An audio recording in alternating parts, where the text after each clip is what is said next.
বিসমিল্লাহির রহমানির রহিম।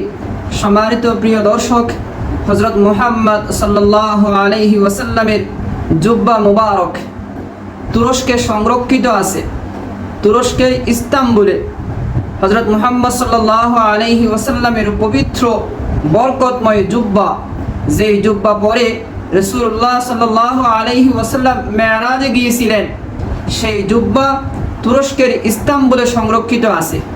এই নিউজ আর টিভি প্রচার করে যে এই যে রাসূলুল্লাহ সাল্লাল্লাহু আলাইহি ওয়াসাল্লামের জুব্বা মুবারক, এটাকে একটু হাদিসের সাথে মিলিয়ে নিই। এখানে এই জুব্বার হাত একটু শর্ট দেখাচ্ছে, জুব্বার হাতটি একটু শর্ট দেখাচ্ছে। হাদিসের সাথে মিলিয়ে নিই। তিরমিজি শরীফ আবওয়াবুল লিবাস, পোশাক অধ্যায়ে এ হাদিস আছে, আন্না নবিয়্যা সাল্লাল্লাহু আলাইহি ওয়াসাল্লাম লাবিসা জুব্বাতান রুমিয়াতান দায়্যিকাতাল কুম্মাইন।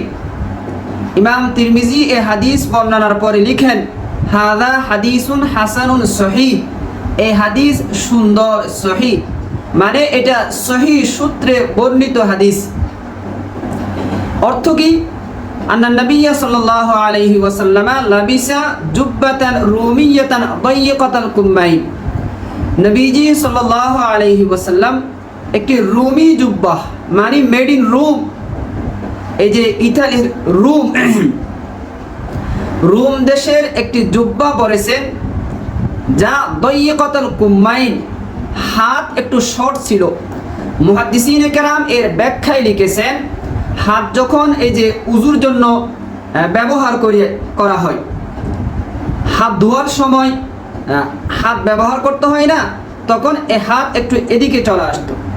সাধারণত আমাদের হাত একটু লম্বা হয়, আমি খেয়াল করেছি হাত একটু আবার শর্ট করে ফেলবো। যেহেতু রাসূলুল্লাহ সাল্লাল্লাহু আলাইহি ওয়াসাল্লামের পবিত্র জুব্বা মুবারক এতদিন তো হাদিসে পড়েছিলাম, আর এখন তার ছবি দেখার সুযোগ হয়েছে। ভবিষ্যতে আল্লাহ তাআলা যদি সুযোগ এবং তৌফিক দেন, তুরস্কে গিয়ে এই জুব্বা দেখে আসবো ইনশাআল্লাহ। প্রিয় দর্শক, এই হাদিসে যে বলা হলো রাসূলুল্লাহ সাল্লাল্লাহু আলাইহি ওয়াসাল্লাম একটি রুমি জুব্বা পরেছেন যার হাত শর্ট।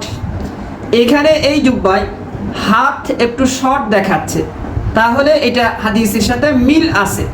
যাই হোক, রাসূলুল্লাহ সাল্লাল্লাহু আলাইহি ওয়াসাল্লাম আমাদের ভালোবাসার, আমাদের আবেগের, আমাদের আনুগত্যের, আমরা নিজেদের জীবন, নিজেদের পরিবার সব কিছুর চেয়ে আল্লাহকে বেশি ভালোবাসি, আল্লাহর রসুলকে বেশি ভালোবাসি। এই জুব্বা দেখে আমরা আনন্দিত। আশা রাখছি আল্লাহ তাআলা যদি আমাকে তৌফিক দেন, তুরস্কে গিয়ে দেখে আসবো ইনশাআল্লাহ। যাই হোক, এতটুকু শেয়ার করার ছিল। ইচ্ছে হলে একটা লাইক দিবেন, আমার জন্য দোয়া করবেন। আমি দোয়া করছি প্রিয় দর্শক, আপনার উপর শান্তি বর্ষিত হোক, আপনার জন্যই হোক সুন্দর সুখময় জীবন। আসসালামু আলাইকুম ওয়া রাহমাতুল্লাহি ওয়া বারাকাতুহু।